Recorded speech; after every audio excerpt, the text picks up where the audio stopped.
pero mukhang papasok na agad tayo dito sa ating Game 2. It's all about the pacing, and let's head on to the draft. Execration goes to the blue side.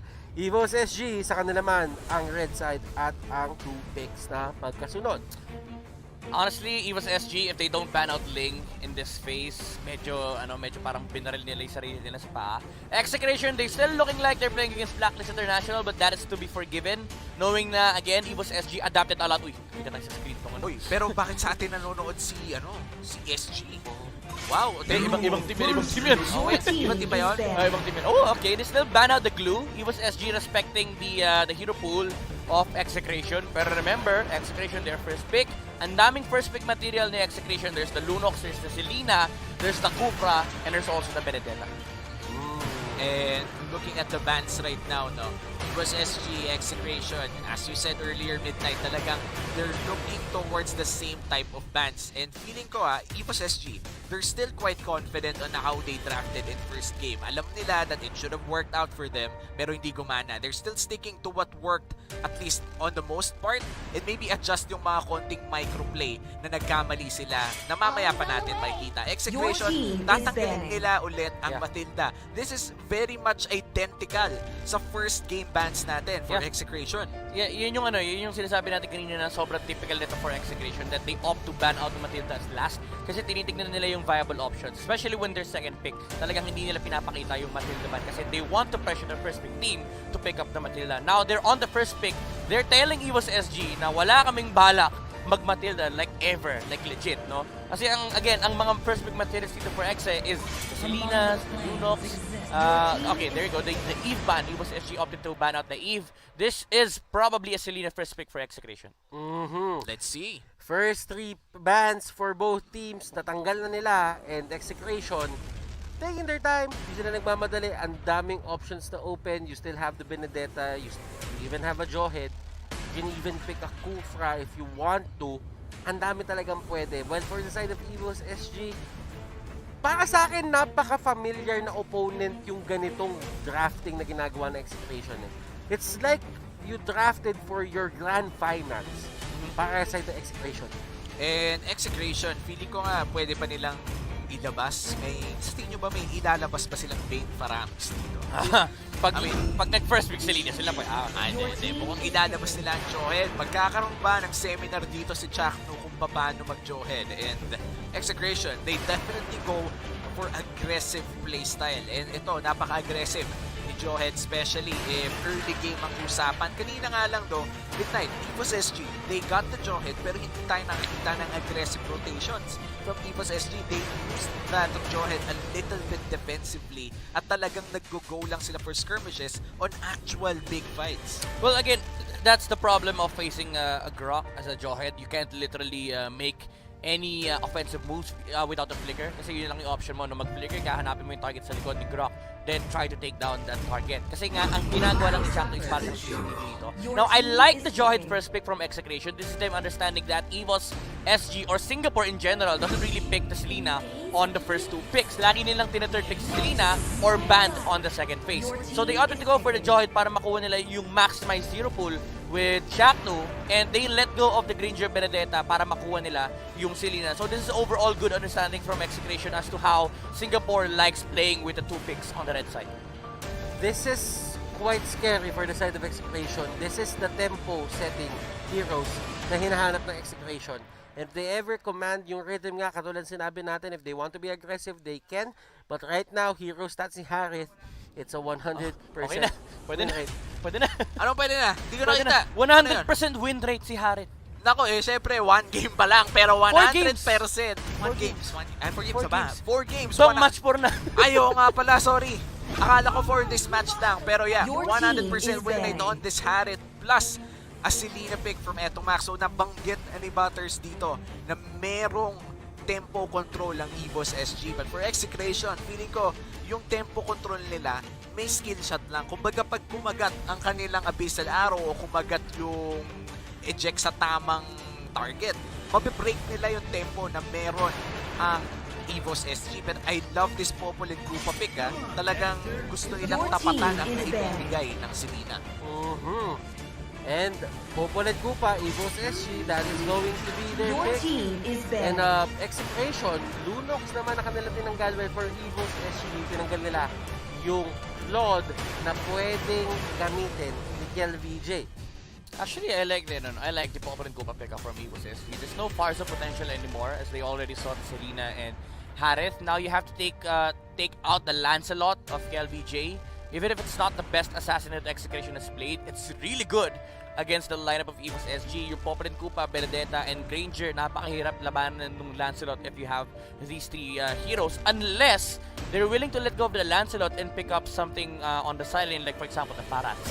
Para lang may ma-maximize nila yung fact na pwede kasing i-pick ni Execration yung Selena tsaka Lancelot. So most likely parang, alam mo, tinetelegraph lang ni EVOSSG. Okay, maglalan Selena sa Exe, ang ganda ng first pick Barat sa atin sa second phase. Yeah, and they ban out the Pakito. Ibig sabihin, inopen nila yung sinasabi mong Lancelot and Execration.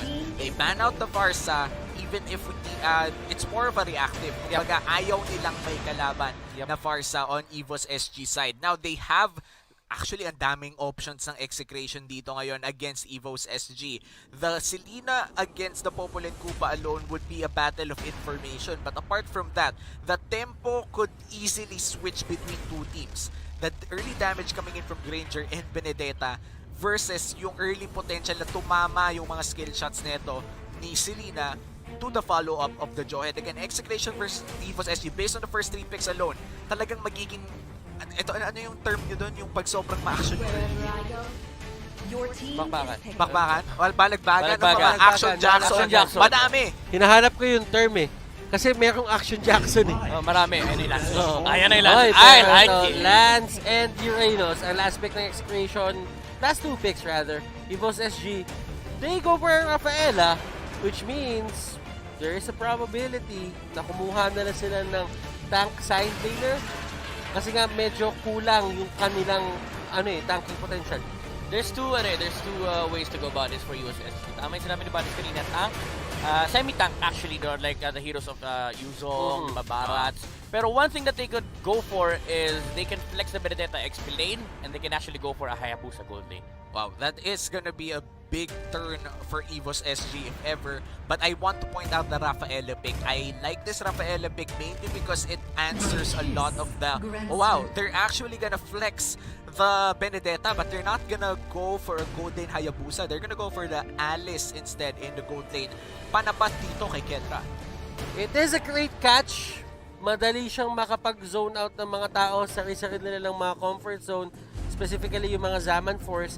And this is going to be interesting. EVOSSG, are they gonna take us to a game number 3? But right now, we will introduce the players with their heroes at kung hindi tayo papasok sa Land of Dawn, yung bilog na naman ay lalabas anytime soon. Nasaan yung sound effect? Hindi nyo naman ginawa eh. Ba't yung sa akin inaasa lahat? Ay, pasensya na kapatid. Papasok na tayo sa ating game number Ano yan? 2. Ako na play-by-play, ako pa sound effects? Siyempre. Siyempre, kaya ka nga alam mo, dagdag bayad yun. Dagdag 500 per game. 500 per sound Okay, effect. pero mamaya na tayo sa sound effects. Let's head out to the Celestial Palace for game number 2 ng EVOSSG versus Execration. And at I think this is standard rotations coming in for the side of EVOSSG. Medyo gusto lang nilang maging safe, kumbaga. Tinitikitan na nila si Granger. Alam nila kung ano nangyari ng game 1. Yeah, you know what? Honestly, I would have preferred the Esmeralda pick for EVOSSG over the Alice. Kasi gets ko yun, gets ko yung idea. You're against Uranus, pero you're also against a Harem. Medyo losing match na kagad yun for EVOSSG. Esmeralda was the perfect pick if they want to go that route, no? Yung mage side lane na kaya lumaban against Execration. But then again, what Alice provides for EVOSSG is the constant lane pressure and the mobility factor of the hero. Something that is really important against the likes of Selena's, Lancelot, even against the Jawhead. And EVOSSG right now, girl, mukhang babagsak pero very low HP lang pala. Good thing there's a Purify doon just to bail himself out. Pero kasi ang papansin mo dito for EVOSSG, dalawang Purify na nila ang down. And this is gonna be big for Execration dahil ang first turtle natin ay magsuspawn ng 35 seconds from now at medyo malayo pa ang cooldown ng Purifies na yun. It's gonna be a big advantage for Execration. Kendra, confidence showing already with that TP. Binabawian no kaninong game 1. Pinatay mo ako. Ngayon lugi ka sa akin sa matchup. Takot ka sa akin. Pero alam mo, focusing on EVOSSG a bit more dito, Soul, he is one mean Benedetta player. Isa to sa mga favorite heroes niya. Ginamit niya to halos dati. But Soul will just try to get away. Ayaw niya makipagsuntukan. Medyo mas mahaba kasi yung espada ni KillVJ ngayon. Medyo mas masakit. Level 4 na rin ang Lancelot na yun against sa level 3 Benedetta. So medyo egol talaga. They don't want to go for that fight. Pero Turtle bilis bumagsak. Mabilis talaga bumagsak, men. Pero yun, hindi mabilis ang Hindi mabilis. Well, mabilis. Mabilis yung sa pagbagsak sobrang doon. bilis nga, akala mo hindi na mabilis. Oo, sa sobrang bilis, akala ko hindi na mabilis. Tama yan. But, kill BJ. Turtle Nakuha na niya yung turtle, pero hindi natin nakikita yung sa baba. So, isipin nyo na lang, siya yung nakakuha niya. Oo nga, and that gives Execration a big gold lead, at least for the early game. First Blood plus Turtle, that's an immediate 800 gold lead para sa Execration. Ano kayong gagawin nila dito sa tempo na sila yung nag-start? Kumbaga sila yung naglapag ng unang paa sa sayaw na mangyayari in this game. And tignan mo yung pwesto dito na Execration, doon sa mapa ng EVOSSG, masyado silang tapak dito sa may mismong gitna na ng Tier 2 at Tier 3 turrets. Gusto pumunta Singapore na rin siya. Nako, baka nga nasa Poland na dong, papasok na dun sa inhibitor. Ano gusto pumunta? Di ba nasa Singapore naman? Oo nga pala. Tama naman.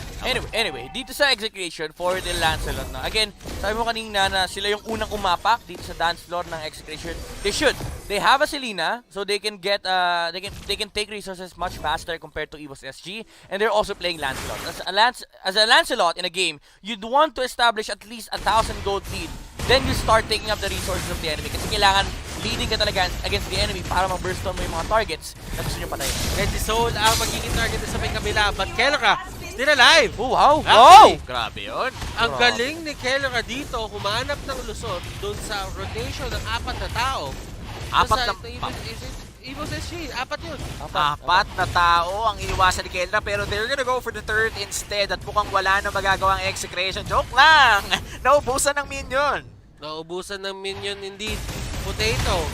They might just actually give this up kasi nandito si Chaknu. Yeah. Ayaw nila pahuli pa. And si Pokemon dito. Oh! Naman, unstoppable force. Panis! Pero look at that arrow. Connection. Chak to max. Nako, it's gonna be another Pokemon na nahuli. Game 2 na, Garakachemol pa rin, Butters. Garakachemol, Kelra. Wala na siyang torre dito, pero he seems to be happy kasi nakakuha siya ng isang kill and never pa siya nati-take down kahit may 4-man rotation na naganap. And speaking of 4-man rotations, nakaganti naman ang Execration doon sa taas. Actually habang nangyayari yung 4-man rotation, nagkaroon ng cross-map play si Execration, sila pa nakakuha ng kill. It's a third for a kill at mukhang Turtle pa nga mag-secure ng Execration dito unless may steal na magagana, pero Lancelot yan at full na. Napakahirap agawan yan. Thorn Rose, Retribution, lahat ng klase ng burst damage na gusto mong makita, pwede niya ibigay at kaya niya tansyahin yun. Depende sa kanyang damage output. And so, hindi niya kinakaya si Renjo dito. Kumbaga parang Exorcist, binato pa nga si Pokemon, Garakachemol na naman. At eto si Pokemon na naman ang pinaka-target, pero hindi nga siya tutumba. And speaking of tutumba, at mukhang tutumba dito si Soul, pero grabe ang damage, Phantom Execution in! And girl, Potato, Kiel. sila ang target dito ni Kiel, pero Kiel forced to go out. Grabe yung ruta niya doon. Grabe yung ruta niya doon. Nakita mo ba yun? Oo, para naka-GPS to. Naka-GPS. Lumiko pagdating sa ganyan. Never ka pwedeng mawala. Sabi sa kanya ng GPS niya doon, pagka-dash mo kay pagka-dash mo doon kay Pokemon, turn left. Tapos, turn right. Si Chaknu, nakahuli ng isang member dito. Soul goes down, Pokemon goes down, and KLVJ wants more! Definitely wants more! And kinagat siya ni Kichudog. Masyadong mabilis, palibasa, naka-smart 5G. Sobrang bilis talaga ng pasok doon ni Kuya Mukian VJ, pero nakagat Kumbaga, alam mo yung pag tumakbo ka ng mabilis sa aso, mas nalo kang hahabulin. Pero sa side track ko lang kayo, sinolo kill ni Ento Max si Soul sa top. Oo nga eh. Nako, alam mo tama, alam mo pag-usapan natin yan. Sinolo kill nung Selena, yung Benedetta. Gaano ka kalupit para magawa mo yun? At yung Enjo dito, naiwasan lahat ng bullets. Pero yung last bullet pala ay tatama pa rin. Nagantay si Potato na mahawakan ng Alice para straight line. Hindi niya kailangan mag-isip kung saan niya itapon. Kung yun yung tipo na pag hindi pa tumama, kasalanan mo na yun. Wala nang slow, na-snare pa nga, and Potato, he lands all of the bullets at mukhang papasukin dito sa BJ. Batang execution in! At gusto niya lang talaga mag-take Arrow. down nung ganong mga minions. Pero, wow, Evos, JPL, tatakbo lang sila. And it seems to me na mas magiging maganda para sa kanila yung pag-take down ng turrets at pag-control ng mapa. Yeah. Again, bumabalik tayo sa signature playstyle ni EVOSSG, yung constant pressure sa objectives. And this is where you start seeing the benefits of having an Alice. Kahit hindi ganun kaganda yung start niya sa laning stage, the presence, no, yung threat, na kapag nag-objective sila, may isang hero na pwedeng biglaang pumasok against Execration. And Jack2 going in, ladies and gentlemen. At Oh, ang dami wow! niya. And Kelra, Zaman Force, hinahabol si Potato, and Potato can get out. Si JPL ang pinaka-next target para sa kanila, and Jack2, yung hinahabol kanina, siya na ang nahahabol pabalik. At tatakas na sila doon, keeping the casualties low. Nawala man sa kanila si Etomax, pero nakuha. Isa pa! Pero sinamahan mo pa ng isa. Makulit, pumasok pa ulit at binigyan ng Execration. And Execration akala mo malapit nang bumagsak si Chakno pero hindi siya bumagsak ng walang ganti. Flicker out, binalibad sa buong tropa. Pokemon na naman! At dami sana pwedeng puntahan ni Pokemon doon.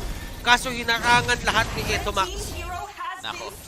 And Execration, they definitely control the tempo right now. 3K gold lead and a 7 kill lead as well for Execration.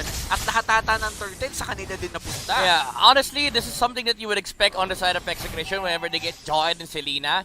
And gusto ko yung item build-up ni Renzo, yung Brute Force breastplate first item. Siya yung kumaga parang CCTV naman this time around, hindi na si Chakno. Kasi ang trabaho ni Chakno rito is to set up and make sure na may mapapatay kagad sila sa side ng EVOSSG. Kaya ang ganda nung play niya kanina, nung akala natin si Execration yung lugi. Pero pumasok pa si Chakno, sabi niya, akala nyo, di ako lalaban Tinapon niya pabalik si Potato para maabot siya ni LBJ at ni Kelra. Slowly but surely, yung members dito ng EVOSSG, kumukuha sila ng torre left and right. Habang si Renzo naman, kinokontrol niya itong baba para makuha yung mga turrets. Renzo? This looks like the second turret at 1/4 HP, hindi pa tutumba dito. Pero sabi nila Kelra, sige, may sumagot doon. Kunin natin itong nasa taas at palitin na natin ang mundo ng EVOSSG. Sabi, kunwari na lang, hindi ko nakita yung holy baptism na yon. But right now, there is a fight happening, ladies and gentlemen. Evo Zone. Next target, Kelra, is going crazy sa mga bagay na ginagawa niya dito. And I feel like EVOSSG, they could have gotten that fight. Kaso hindi talaga tumama yung holy baptism ng Rafaela. If they got Kelra early with that ultimate, that could have been a different story. Pero nabigyan ng free reign si Kelra dahil nga doon sa hindi tumama ultimate, Zaman Force na pag, only dash, only damage, and kita naman kung gaano nakasakit si Kelra at this part of the game. 5-0-4. Unaharit. This is a dominating performance coming out from Execration, EVOSSG. Considering na sobrang ganda ng start nila, it seems to me na hindi talaga nila mahawakan yung kalamangan na meron sila pagdating sa early game papuntang mid game. Yeah, medyo nakikita din kasi natin yung playstyle ng EVOSSG. They're really Oy! not good. Tinamaan na naman! Sa pool, Grabe, isa siya na pa. naman. Ay, mukhang may takas. Safe na. Efas siya doon, efas siya. Pero muntikan na naman ni Renzo. Makatakas kaya siya dito. Final bullet pa tumama. But still, fact remains, kahit ma-take down yung si Renzo, there is still pressure on other sides of the map. And mapapansin ninyo, it takes a lot of resources. Ang daming resources na nasasayang kapag tinitake down mo ang isang Uranus at full HP. Yeah. And Takes again, a lot. we go back to the idea na si EVOSSG, hindi nila talaga playstyle na kailangan nila protektahan si Potato. As much as possible, they want to be the ones who are putting the pressure against Execration. But then again, you are playing into Assassins. Actually, ang daming pwedeng pampatay ng Execration to anybody on the side of EVOSSG. Kapag tinamaan ka ng araw, patay ka. Pag nahuli ka ni Chaknu, patay ka. Kapag nakita ka ni KLVJ, patay ka rin. So, ang daming options na Execration to get pickups. And at the same time, yung team fight nila, lamang pa sila kasi yung team fight ng EVOSSG, it's an Alice, and you naturally just lose to a Harith. And looking at the stats right now for EVOSSG, feeling ko hindi dapat sila kukulangin sa damage. But then again, the Benedetta is 0-4-0. Dapat hindi sila kinukulang sa damage dito. They have 2 supports, sure. Pero meron silang Benedetta. Kaso nga lang, 0-4-0. The moment na hindi magkaroon ng maraming items or at least 2 items on time ang isang Benedetta, medyo kukulangin talaga ang damage. Even when you land the Electro final blow.